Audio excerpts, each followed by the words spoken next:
बिस्मिल्लाहिर्रहमानिर्रहीम, अस्सलामु अलैकुम नाज़रीन, आप देख रहे हैं द लास्ट आवर। मैं हूं यासिर रशीद और स्टूडियो मेरे साथ मौजूद हैं सीनियर सहाफ़ी राना मोहम्मद अजीम साहब। नाज़रीन, प्रोग्राम का आगाज़ करेंगे मौजूदा पेट्रोलियम जो डेवलपर हैं उनकी एसोसिएशन के जो मुतालबात थे, जिसकी वजह से मुल्क में मजमूई तौर पर हमें बहरान भी देखने में आया। लोग मारे मारे फिरते रहे और मुतालबात मान लिए गए हैं और मुतालबात माने ये गए हैं कि उनका मुतालबा 2 रुपये इजाफे का था, जबकि हुकूमत ने 99 पैसे का इजाफा कर दिया है और इसका इतलाक 1 दिसंबर से होगा।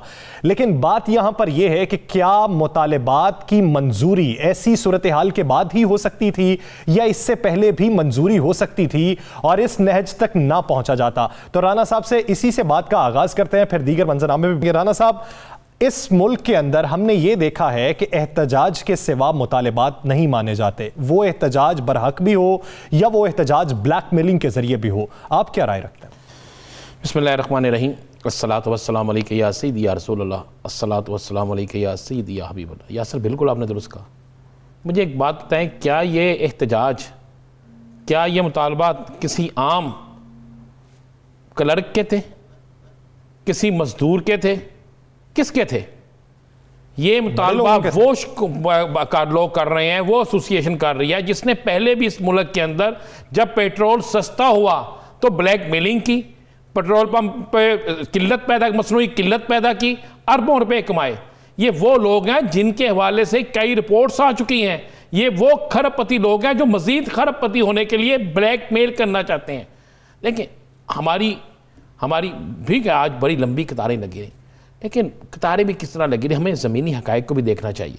अब जिसको 1 लीटर पेट्रोल की ज़रूरत थी उसने कहा यार आज मैं 5 लीटर ले जाऊं, जिसको 5 लीटर की ज़रूरत उसने कहा आज मैं 20 लीटर ले जाऊं। हमने ऐसी फ़ज़ा बना दी, ऐसी फ़ज़ा पेट्रोल पंपों पे बना दी कि जनाब वहाँ पे भी पेट्रोल महंगा बिकना शुरू हो गया और हुकूमत को मजबूरन इनसे जाके डील करनी चाहिए थी।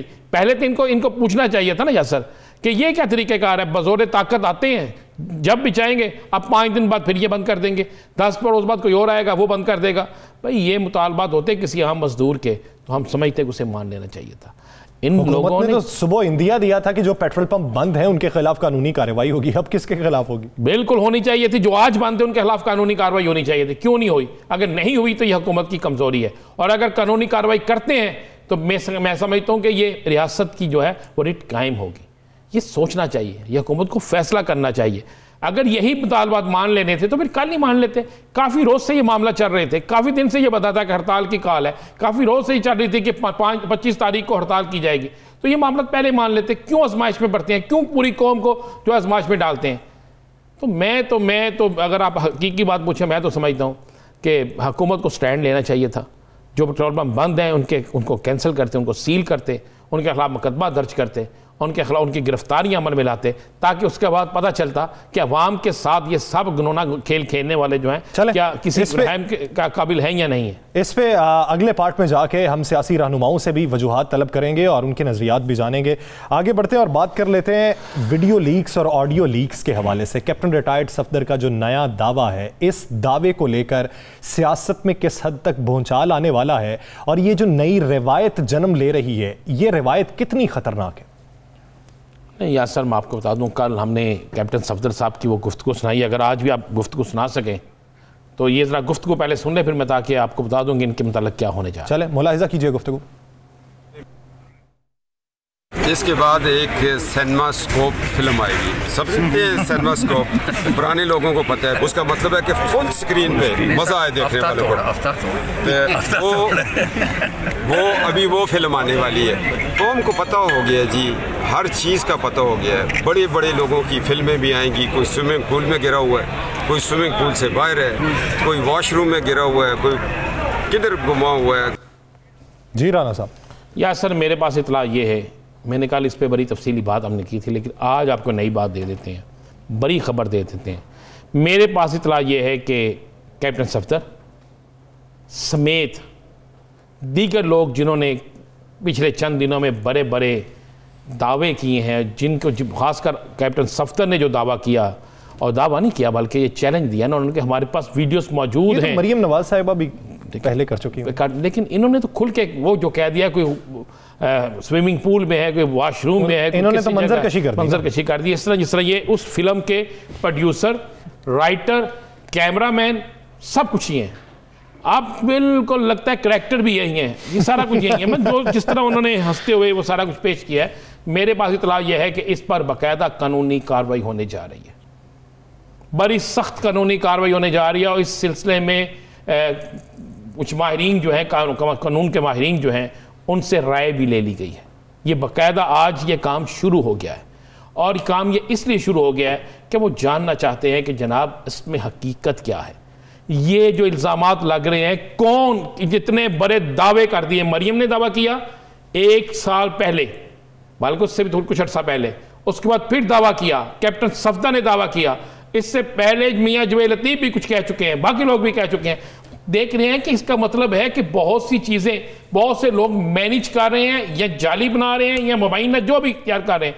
ये क्या खेल खेला जा रहा है, किसके लिए खेला जा रहा है, मुल्क के लिए आगे क्या खौफनाक चीज़ आ रही है। इस पर एक तो पहला कानूनी कार्रवाई होगी, एक FIR दर्ज होगी, उसके बाद इन्हें बुलाया जाएगा यासर, इन्हें बाकायदा एक कमेटी में बुलाया जाएगा, उन्हें कहा जाएगा कि जो भी आपके पास है यहाँ पे रखें, जो आपने दावा किया उसको साबित करें।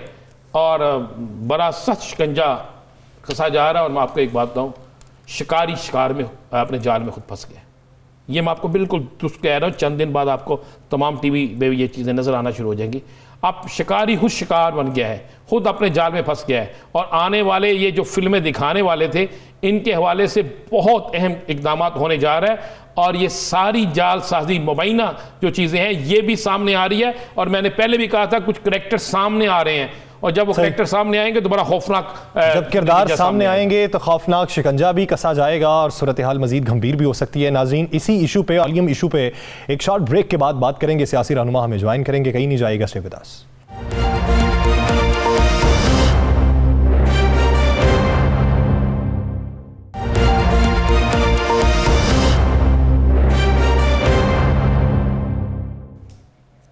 ब्रेक के बाद खुशामदीद। नाज़रीन, जिस तरह ब्रेक से पहले हमने पेट्रोलियम डीलर्स एसोसिएशन के मुतालबात पे बात की, मुल्की मौजूदा सूरत हाल पे बात की है, एक तरफ उनके मुतालबात हैं, दूसरी तरफ हुकूमत का मौक़िफ़ है, तो इसमें तज़ाद क्यों देखने में आ रहा है, इसी की वजाहत जानेंगे। पाकिस्तान तहरीक इंसाफ के रहनुमा जमशेद इकबाल चीमा साहब ने हमें ज्वाइन किया है। जमशेद साहब, बहुत शुक्रिया आपके वक्त का। जमशेद इकबाल चीमा साहब, वज़ीर आज़म अब भी कहते हैं कि पेट्रोलियम की जो ये सूरत हाल इस वक्त फ़ज़ा बन चुकी है, इस पर काबू पा लिया जाएगा।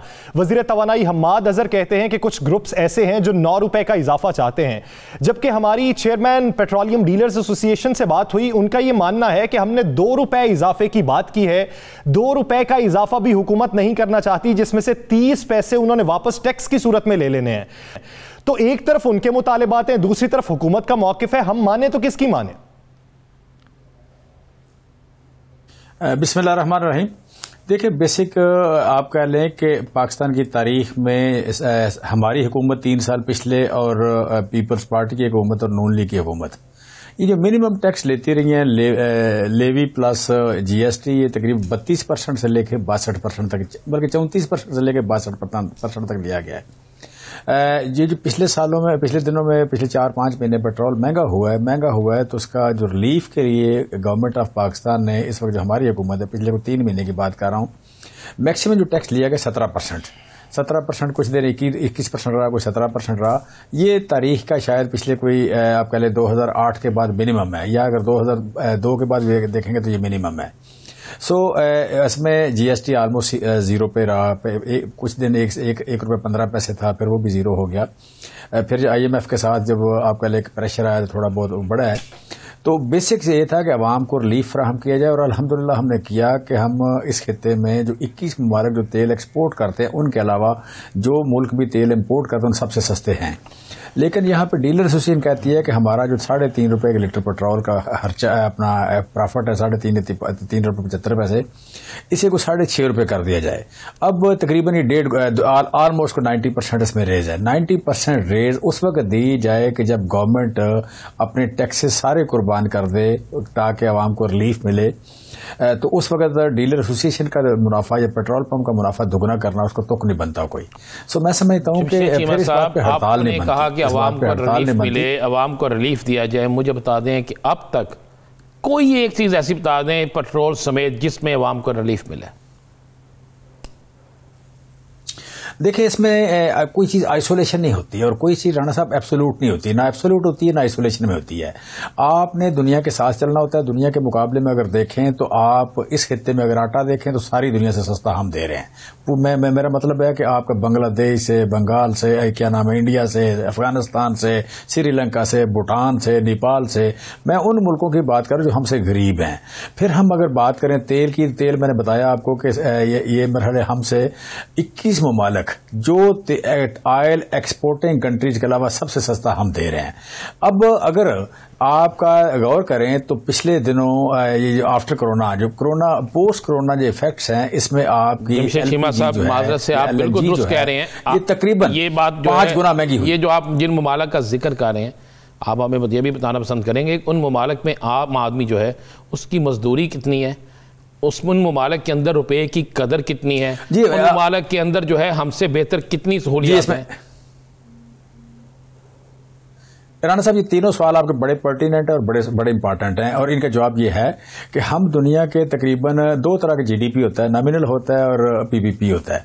नॉमिनल जीडीपी में हमको दुनिया के 40 मुल्कों से ज्यादा अमीर हैं, लेकिन एब्सोल्यूट टर्म में हम पूरी दुनिया के 193 मुल्कों से सस्ती चीजें फराहम करते हैं। सो कम से कम दुनिया में 40 मुल्क ऐसे हैं जिनकी इनकम भी हमसे थोड़ी है और हम उनसे चीजें सस्ती भी देते हैं। मसलन मैं जस्ट आपको बात करूं, आपके अफगानिस्तान में इनकम जो है, अफगानिस्तान की इनकम, आपकी एवरेज इनकम जो है 1/3 है आपसे, लेकिन आप उनसे आटा सस्ता दे रहे हैं, आप उनसे घी सस्ता दे रहे हैं, आप उनसे तेल सस्ता दे रहे हैं। सो इसी तरह आप कह रहे हैं बांग्लादेश की इनकम हमसे थोड़ी सी ज्यादा है, लेकिन हम उनसे काफी सस्ते हैं। हम अगर पीपीपी में जाकर देखें तो हम बांग्लादेश और हमारे इसके अलावा इंडिया हो गया, श्रीलंका हो गया, वहां ये सब ममालिक ऐसे हैं जिनकी पर कैपिटा अफ्रीका की बात कर, मैं कह रहा हूं कि ये देखें, इसमें मैं आप कह लें कि बांग्लादेश की ज्यादा है, बांग्लादेश की ज्यादा, लेकिन पीपीपी में जब जाते हैं तो आपकी ज्यादा है। फिर आप कह लें कि आपके अफ्रीका के बहुत सारे मुल्क हैं जिनकी आपकी इनकम आपकी कम, उनकी आपसे कम है, लेकिन चीजें महंगी हैं। सो हम अगर महंगाई के पॉइंट ऑफ व्यू से देखें तो हम आज दुनिया के बहुत सारे ममालिक से बेहतर हैं, हमारी परचेजिंग पावर बेहतर है। मसलन जस्ट एक एग्जाम्पल देता हूं मैं, कि मिसाल देता हूं मैं कि इसका जो बेसिक क्राइटेरिया है कि न्यूयॉर्क में कोई चीज कितने की मिलती है। न्यूयॉर्क में जो चीज 100 रुपए की मिलती है, पाकिस्तान में 18 रुपए 30 पैसे की मिलती है। वो इसके बाद सेकंड जो नंबर आता है अफगानिस्तान आता है, 24 रुपए की चीज मिलती है। वही चीज बांग्लादेश में 32 रुपए की मिलती है, मिस्र में 32 रुपए की मिलती है, आप कह लें वियतनाम में वो 34 रुपए की मिलती है। सो कहने का मतलब ये कि हम वाकई जेन्युइनली हम सस्ते हैं, लेकिन चूंकि परचेजिंग पावर कम है और महंगाई है तो उसका सेक आ रहा है, उसका आप कहें हीट आ रही है लोगों को। इस वक्त अगर लोगों को कहें कि महंगाई नहीं, लोगों को बाकायदा गुस्सा आता है कि चीजें महंगी हुई हैं, डेफिनेटली महंगी हुई हैं, लेकिन इसके बावजूद हम आइसोलेशन में नहीं है। जितनी चीजें इंपोर्टेड थी वो ज्यादा महंगी हुई, जो लोकल थी वो नहीं महंगी। मसलन गैस पाकिस्तान में महंगी नहीं हुई, ये बहुत थोड़ी महंगी हुई है, लेकिन एलपीजी हम इंपोर्ट कर रहे हैं, एलपीजी 5 गुना महंगी हो गई है, कोयला दुनिया में 2.5 गुना महंगा हो गया। चीमा साहब कुली तौर पे अहाता करेंगे मौजूदा सूरत हाल अगर आप देखें और इसको जोड़ें गुज़श्ता पेट्रोलियम बहरान से, जिसकी तहकीकात भी हुई, नाम भी कुछ सामने आए, कार्रवाई हो सकी या नहीं हो सकी ये तो खुदा ही जानता है। आप ये देखिए कि उस वक्त भी जब बहरान ने जन्म लिया था, अगले दिन जाकर कीमत में इजाफा किया गया तो हर पेट्रोल पंप पर पेट्रोल दस्तयाब था। तो क्या इस बार भी यही उम्मीद लगाएं कि पेट्रोल की कीमत में इजाफा होगा तभी पेट्रोल मिलेगा?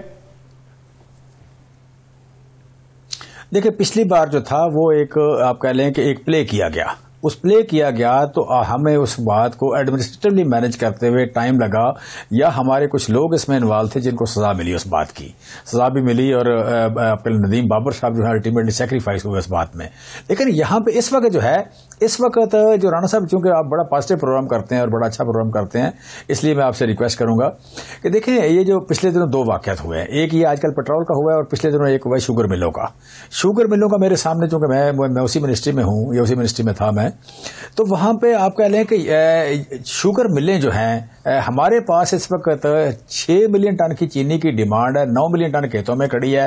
1 नवंबर को मिलें चलनी थी, उन्होंने मिले लेट की चीनी जिसे होना चाहिए था 80 रुपए किलो, आजकल 225 रुपए गन्ने का रेट है, 225 रुपए के हिसाब से। मैं चीमा साहब इस तरफ दोबारा आऊंगा, इस पे तफसीलन गुफ्तगू कर लेंगे। आप ये भी तो देखिए कि आपने दरामद की, सूरत हाल किस हद तक गंभीर हुई है। इसी बीच हमें पाकिस्तान मुस्लिम लीग नून के रहनुमा निहाल हाशमी साहब भी ज्वाइन कर चुके हैं। हाशमी साहब बहुत शुक्रिया आपके वक्त का। निहाल हाशमी साहब, जमशेद इकबाल चीमा साहब हमारे साथ मौजूद हैं। मौजूदा पेट्रोलियम बहरान के ऊपर बात की जा रही है। आप इसे बहरान कह लें, कशमकश कह लें, दगरगूं सूरत हाल कह लें कि इस वक्त अवाम सरापा एहतजाज भी हैं, मारे मारे भी फिर रहे हैं। एक तरफ डिमांड्स हैं डीलर्स एसोसिएशन की, दूसरी तरफ हुकूमती मौक़िफ़ है। आप इसमें जायज़ मुतालिबात किसके समझते हैं और किन वजूहात की बुनियाद पर?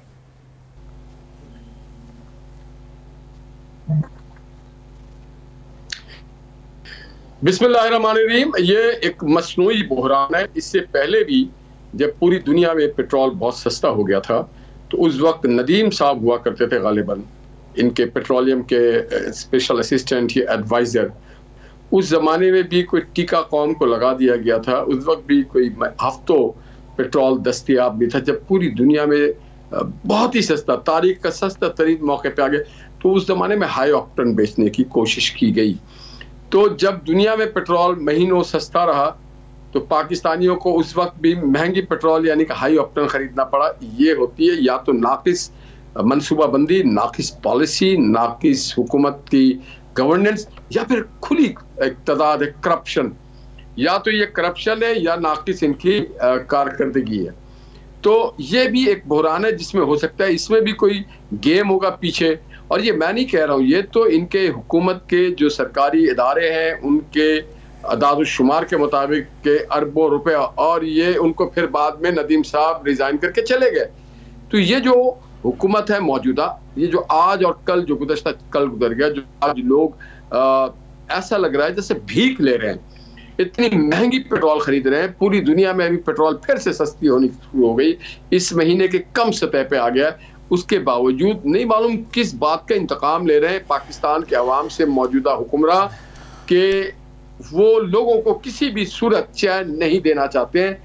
ये आप देख लें कि करप्शन का और नेपोटिज्म का एक सिलसिला। इससे पहले जब दवाइयों का एक बहरान आया, पाकिस्तान की तारीख में दवाइयों का इतना बड़ा बहरान नहीं आया। जब इनके अब पार्टी के गालिबन जनरल सेक्रेटरी कियानी साहब, उनके दौर में सैकड़ों अरब का टीका लगाया गया पाकिस्तान के गरीब नादार मरीजों को, बुजुर्गों को, बीमारों को, बच्चों को। फिर इनके शुगर कमीशन ने कहा कि 300 अरब का फिर एक टीका लग गया, जो कि इनके अपने पार्टी के फॉर्मर सेक्रेटरी जनरल साहब निहाल हाशमी साहब, आपने एक पूरी चार्जशीट हुकूमत के हवाले से दे दी। नहीं है, एक पूरी चार्जशीट आपने दे दी तहरीक इंसाफ की हुकूमत के हवाले से। आपने उन्हें मेडिसिन से लेकर हर चीज़ पे, ठीक है, ये आपका मौक़िफ़ है, बिल्कुल सामने आना चाहिए था। एक सवाल का जवाब चाहिए मुझे। कल आपकी लीडर मरियम साहिबा ने एक प्रेस कॉन्फ्रेंस की, कल उन एक वीडियो बयान जारी किया, गुफ्तगू हुई जिसमें कैप्टन सफदर ने भी, मरियम साहिबा ने कल एक इतराफ़ किया कि मैंने 4 मीडिया हाउस को जो इश्तिहारात बंद करने का कहा था वो मेरी ही ऑडियो है और मैं इकरार करती हूँ। और उस वक्त वो मीडिया सेल की इंचार्ज थी जब मियां नवाज शरीफ साहब वज़ीर आज़म थे। तो क्या आप क्या समझते हैं, इस हुकूमत ने तो बड़ा बुरा किया, मान लिया सारा कुछ, आपके दौरे हुकूमत में जो शब खून मारा गया ऐसा होना चाहिए था? जी, आप सबसे पहले तो ये आप कम से कम क्रेडिट दें मोहतरमा मरियम नवाज को कि उन्होंने मुनाफकत नहीं की। उन्होंने कहा हाँ ये मेरी आवाज़ है, मगर बाकी पस मंजर मैं आपको बताता हूँ। उस मीडिया सेल में मैं भी अक्सर बेशतर जाया करता था, वो हमारी पार्टी का मीडिया सेल है, उसके गवर्नमेंट के मीडिया से कोई ताल्लुक नहीं। गवर्नमेंट के निहाल हाशमी साहब, माजरत से मैं वही जानना चाहता हूँ ताकि अवाम जानना चाहती है, हम आपकी बात सुन रहे हैं। उस वक्त मरियम साहिबा मुस्लिम लीग नून की नायब सदर नहीं थी, उस वक्त मरियम साहिबा मुस्लिम लीग नून के मीडिया सेल की इंचार्ज नहीं थी। ये मैं नहीं कह रहा, ये आपके दौर के आपके कागजात, आपके उस वक्त के होते सब कुछ कह रहे हैं। तो फिर किस हैसियत से वज़ीर आज़म हाउस के अंदर वो पार्टी का सर बना हुआ था? मैं आपको हल्फिया कह सकता हूं कि मैंने 180H में मरियम नवाज को मुस्लिम लीग के मीडिया को हेल्प करते हुए देखा। उस वक्त उस मीडिया में एक सेक्शन के जुबैर साहब भी इंचार्ज थे। 180H में मरियम नवाज जो मुख्तलिफ हमारे इश्तहारात थे, जो हमारी पॉलिसी मेकिंग थी, उन सबको मरियम हेड कर रही थी। मरियम सियासत में 2018 में नहीं है, 2013 से वो बड़े फुल फ्लेज तरीके से सियासत में, जब इलेक्शन हुआ हमारे 2013 का, उस वक्त भी जो लाहौर का मीडिया सेल था उसको वो ओवरसी करती थी। तो वो उनका प्रोगेटिव है। हमारे पार्टी के अगर कारकुन समझते थे कि फलाना मीडिया हाउस हमारा फलां लोग निहाल साहब दूसरे मौजूद की तरफ चलते हैं, इसको सम अप कर लीजिए। आप ये कहना चाह रहे हैं कि दानिस्ता तौर पर जुज़वी तरीके से कुछ मीडिया चैनल्स को फैसिलिटेट किया गया और कुछ को नहीं किया गया? नहीं, ऐसा नहीं, कुछ की बात नहीं। मीडिया हाउसेस अलग चीज है, सहाफी अलग चीज है। Please try to understand. Media houses businessman है और सहाफी आप जैसे दोस्त हैं जिनका उनके मुनाफा और नुकसान से निहाल हाशमी साहब, मीडिया हाउसेस क्या है? उसमें सहाफी काम करते हैं। निहाल हाशमी साहब, मीडिया हाउस के अंदर सहाफी काम करते हैं, सहाफियों का वो इदारा है। सुन तो लेना जी जी, अरे प्लीज सुन तो लेना, कोई रफाई इदारा तो नहीं है ना भाई, ये कोई रफाई इदारा। भाई मेरी प्लीज बात सुन ले। तो आपने जिनको रुपए के इश्तिहार दिए वो रफाई इदारा था। आप उनमें जो लोग प्रोफेशनल जो है, जी जी बताइए कौन सा?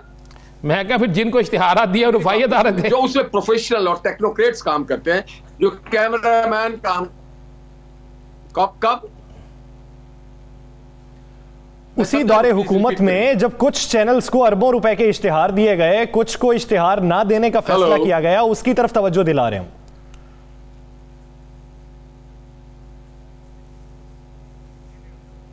देखिए, हुकूमत के जानिब से तमाम चैनल्स को इश्तिहार दिए गए, मगर पार्टी अपना राइट रिजर्व रखती है कि वो किसको इश्तिहार दे, उसको किस तरह चलाया जाए।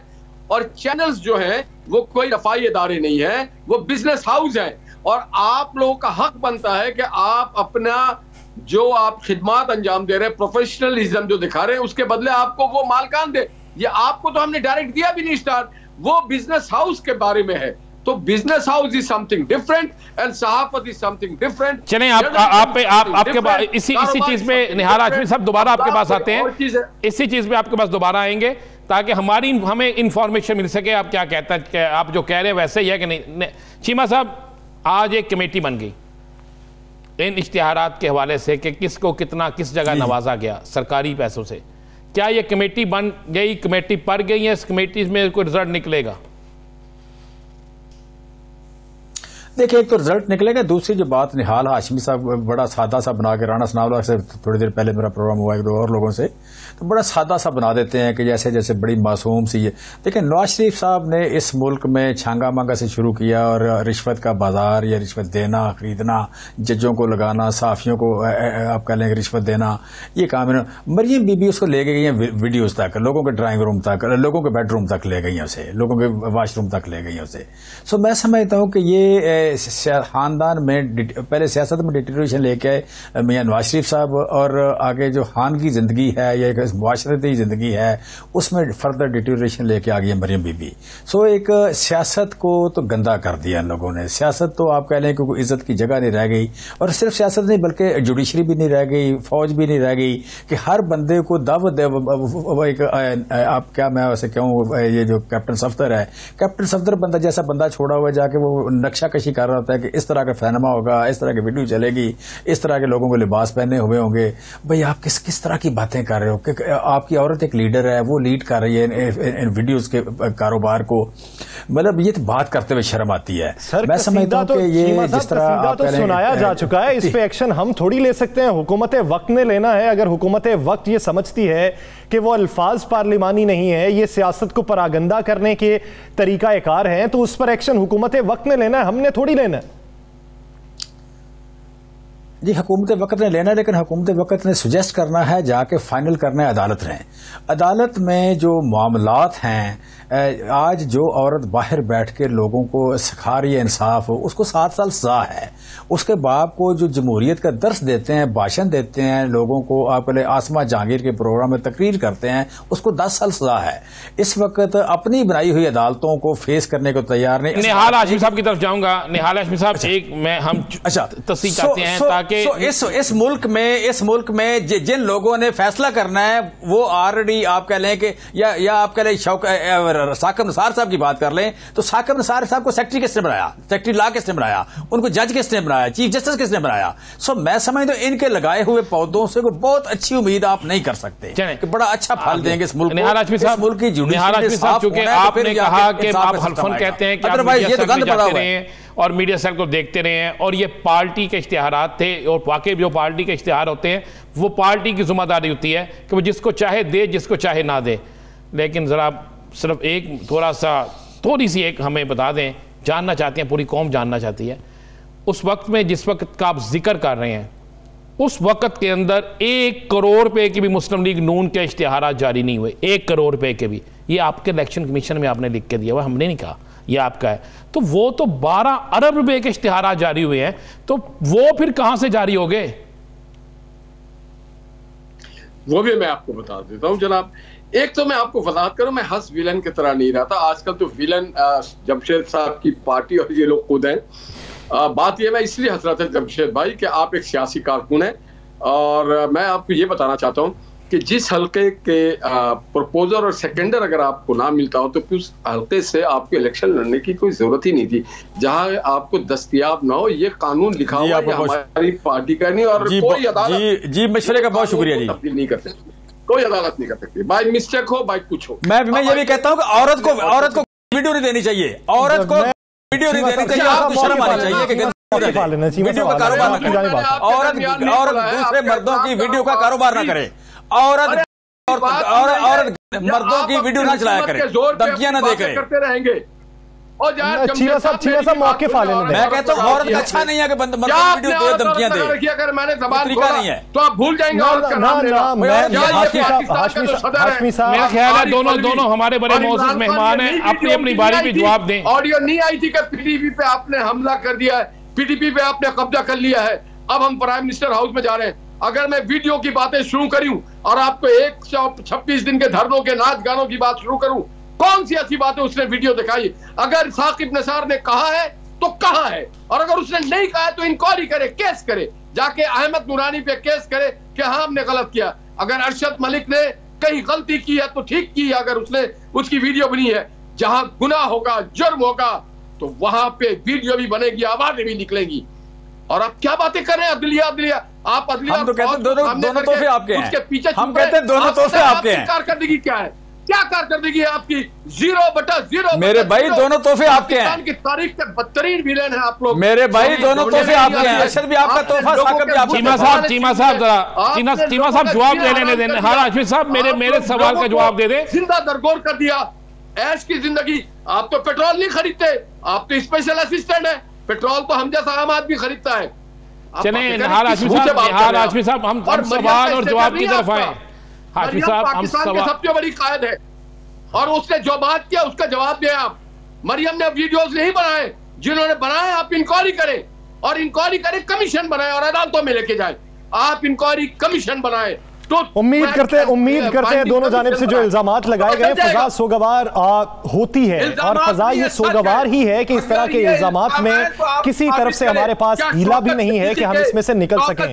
फजा को सोगवार से साजगारी की तरफ लेकर जाना है, तो इसके लिए हमें इकदाम करना होंगे और हमें बेहतरी की जानिब बढ़ना होगा। बाहमी मुशावरत के साथ आगे बढ़ने की जरूरत है। निहाल हाशमी साहब बहुत शुक्रिया, और जमशेद चीमा साहब इस हवाले से अपना वक्त देने के लिए। उम्मीद करते हैं कि फिर कभी वक्त मिलेगा और से फिर से बात हो सकेगी। मुआशी मंजरनामे पे नाजरीन बात करेंगे एक शॉर्ट ब्रेक के बाद। कहीं नहीं जाइएगा, स्टे विद अस।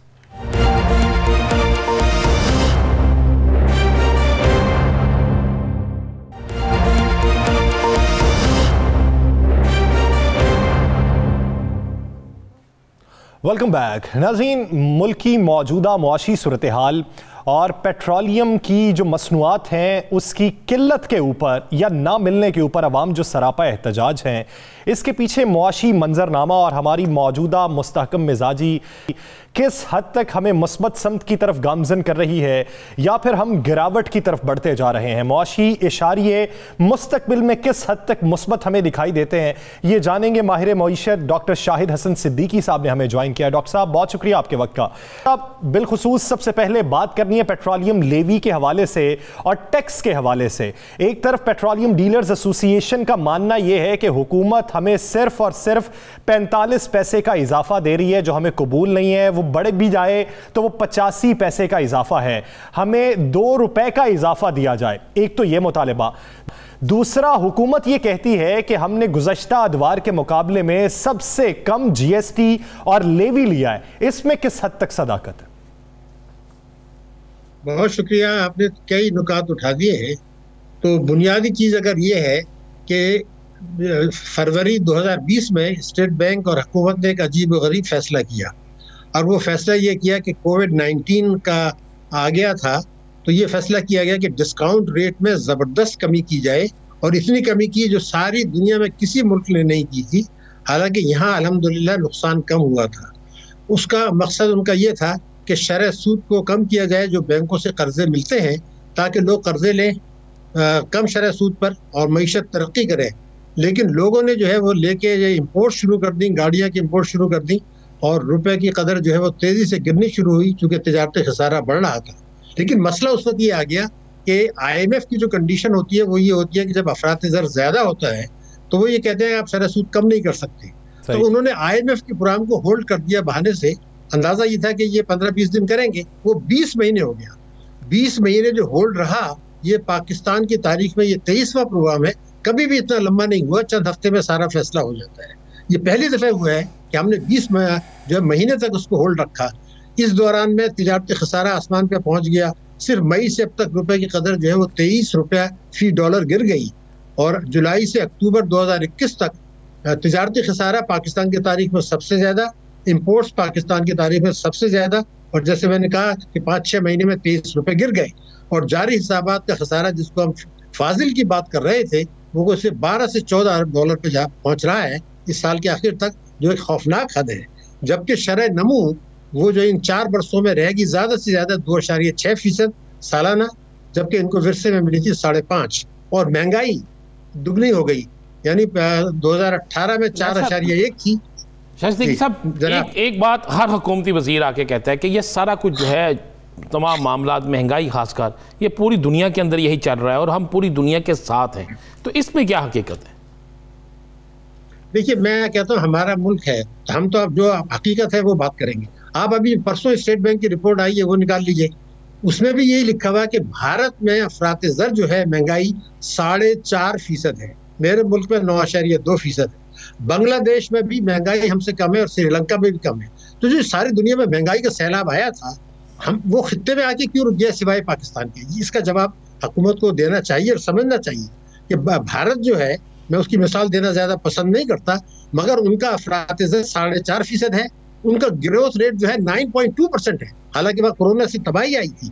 हमारा ग्रोथ रेट 4% प्लस है और हमारी महंगाई जो है वो 9.2% है। ये पूरी खुद बहुत सारी स्टोरी आपको बता रही है।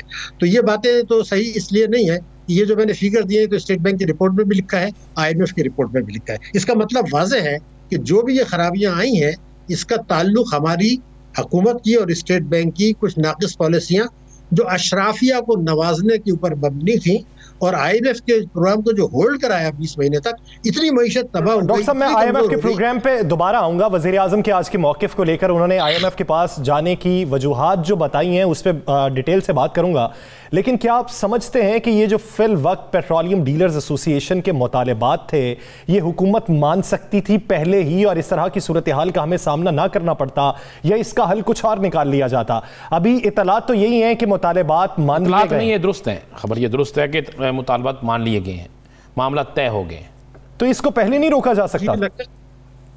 नहीं, देखिए ना, बात ये थी कि पहले तो हमें ये देखना होगा कि पाकिस्तान में कल्चर रिवाज पा गया है कि मुख्तलिफ तबकात जो है, माफियाज जो हैं, वो ताकत के जोर पर अपने मुतालबात बनवाते, हुकूमत की रिट खत्म हो गई। कम से कम 2 ऐसी चीजें हैं कि ऑयल मार्केटिंग कंपनीज ने कुछ अरसे पहले 1230 अरब रुपए का नाजायज मुनाफा कमाया, जो कि जस्टिस भगवान दास की रिपोर्ट में लिखा हुआ था, 1230 अरब रुपया।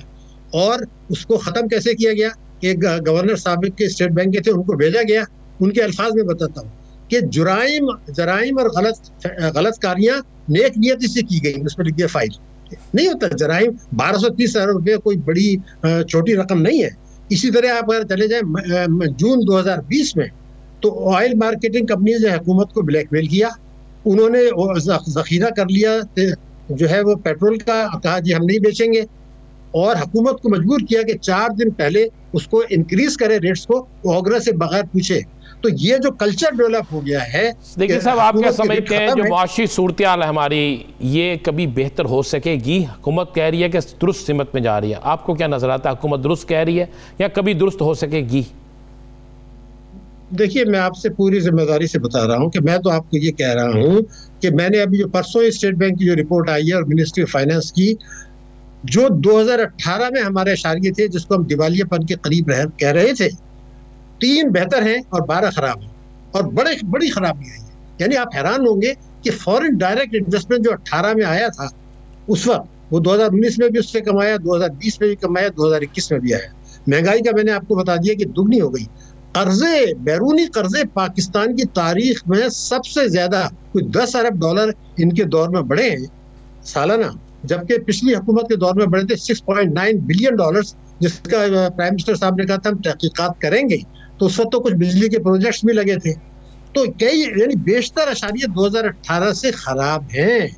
तो मैं ये चाहता हूं कि बजाय इसके कि दीपा पोती करें, हम एडमिट कर लें कि जनाब, यानी हमें तस्लीम कर लेना चाहिए कि हमने गलत स्ट्रेटेजी बनाई और उसी हिकमत अमली के तहत हम मुस्बत समत की तरफ गामजन ना हो सके, और हमें इस सूरत हाल का सामना है। और ये भी उम्मीद करते हैं कि हुकूमत अपनी खामियों पर काबू पाकर बेहतर समत में गामजन हो जाए। बहुत शुक्रिया डॉक्टर शाहिद हसन सिद्दीकी साहब इस हवाले से अपना वक्त देने के लिए। नाज़रीन, मंजरनामे पे हमने गुफ्तगू की, सियासी मंजरनामे पे गुफ्तगू करेंगे एक शॉर्ट ब्रेक के बाद। कहीं नहीं जाइएगा, स्टे विद अस।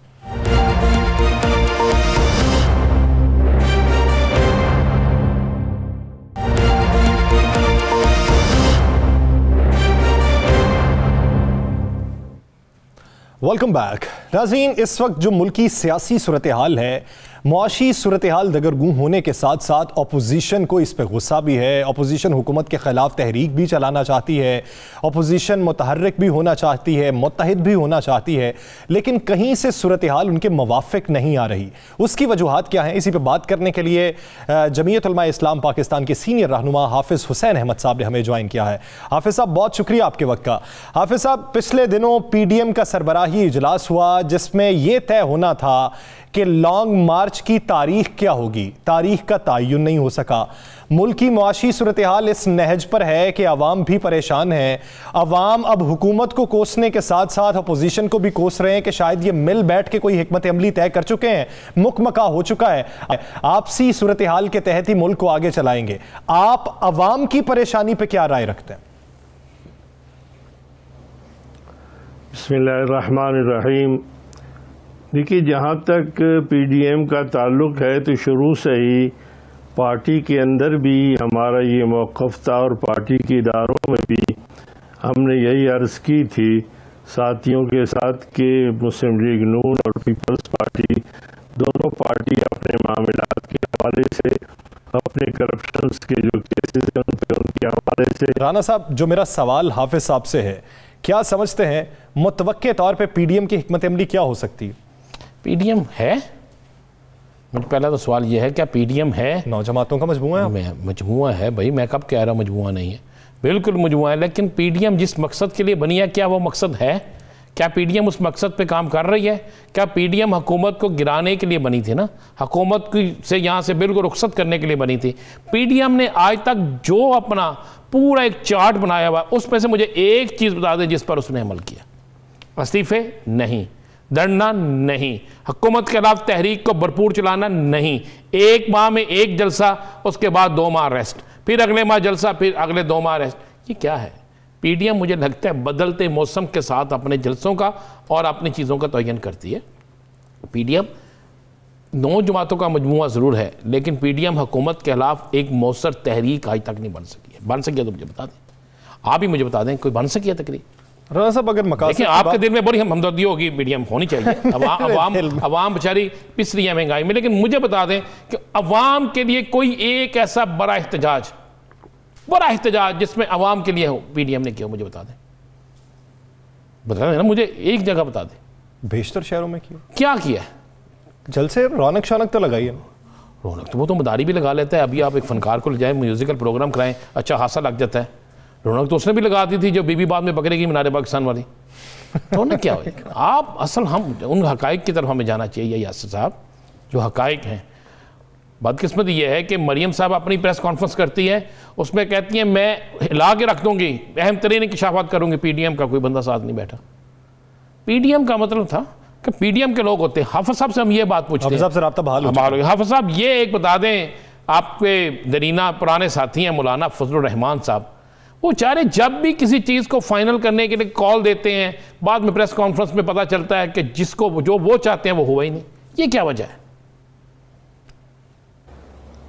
देखिए राणा साहब, जो हमने शुरू में कहा था कि आप एक दलदल में खुद भी जा रहे हैं और अपनी पार्टी JUI को भी ले जा रहे हैं, और आप देख रहे हैं कि मौलाना फजल रहमान साहब जो है इस वक्त बज़ाहिर यकीनन वो हमारे मोहतरम है और उनको नुमाइशी उन्होंने सदर बना के बिठा दिया है, लेकिन उनकी अपनी हिकमत अमली यही है।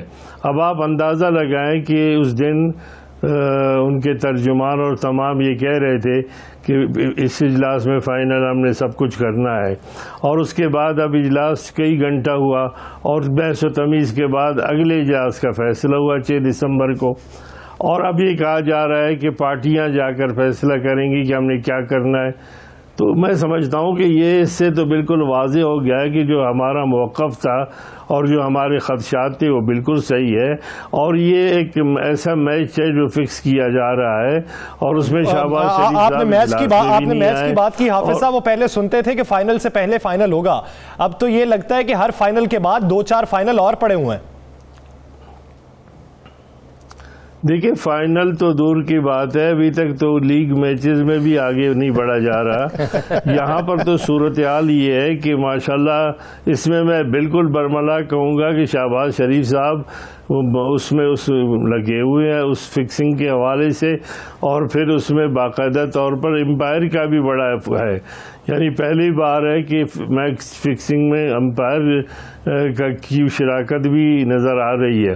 और फिर ये है कि बाज़ बुक्की जो है ना, जो पैसे लगाने वाले हैं वो लंदन और दीगर ममालिक में बैठे हैं, तो ये तो बिल्कुल अब वाज़ेह हो गया है कि उन्होंने इस सिमत में नहीं जाना है। अलबत्ता ये है कि ये 3 महाज खोल चुके हैं, एक ये है कि PDM का महाज, और मौलाना फजल रहमान साहब ने तो इस्तीफ़ों के हवाले से पीपल्स पार्टी और ANP को जो है निकाल दिया, शोकाज नोटिस दे दी, और अब तो अपने पार्टी ये फैसले कर रहे हैं कि हमने आगे करना क्या है।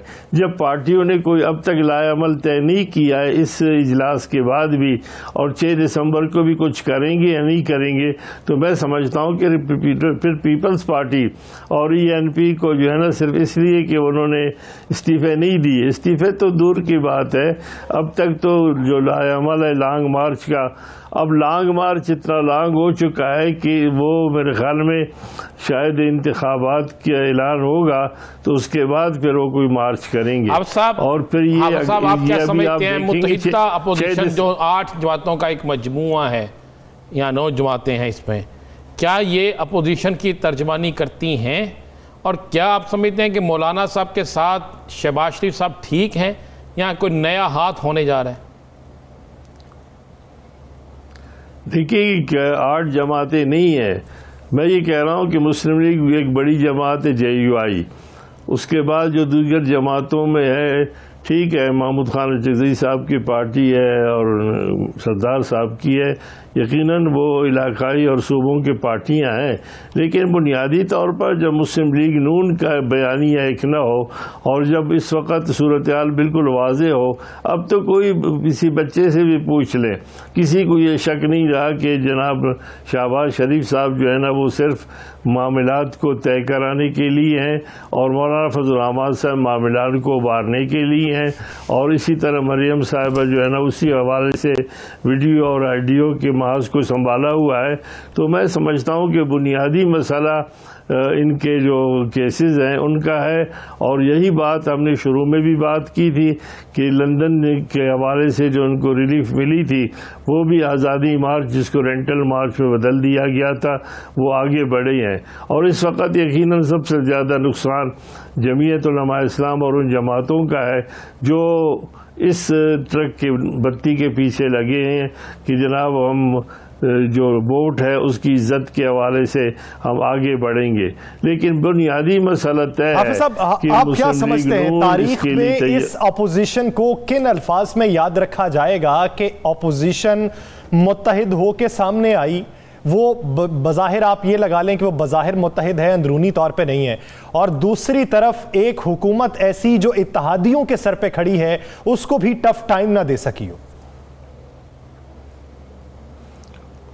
देखिए, मैं समझता हूँ कि उसमें जो सूरत हाल बिगड़ रही है उसमें अपोजिशन का कोई किरदार नहीं है, उसमें हुकूमत की अपनी नालायकी और अपनी जो नाकामियाँ हैं वो है, और जहाँ पर हुकूमत बची हुई है उसमें भी अपोजिशन का कोई किरदार नहीं है, और उसमें बुनियादी तौर पर ख़ुद जो मामलात हैं वो इसलिए आगे बढ़ रहे हैं कि जो हुकूमत है उसके लिए जो इत्तेहादी हैं यकीनन वो किसी हवाले से ही उनका साथ दे रहे हैं, और अगर वो छतरी और वो साहिबान और वो अम्ब्रेला हट जाए तो मैं समझता हूँ कि हुकूमत नहीं रहेगी। अगर इत्तेहादियों का साहिबान हुकूमत से हट जाए तो ये हुकूमत नहीं रहेगी। हुकूमत अपनी गलती कोताहियों की वजह से अवाम में मकबूलियत खोती जा रही है, इसमें अपोजिशन का किरदार कुछ नहीं है। बहुत शुक्रिया हाफिज़ हुसैन अहमद साहब इस हवाले से अपना वक्त देने के लिए। नाज़रीन, द लास्ट आवर से मुझे अजीम साहब को दीजिए इजाज़त। अपना ख्याल रखिएगा। अल्लाह ने के बाद।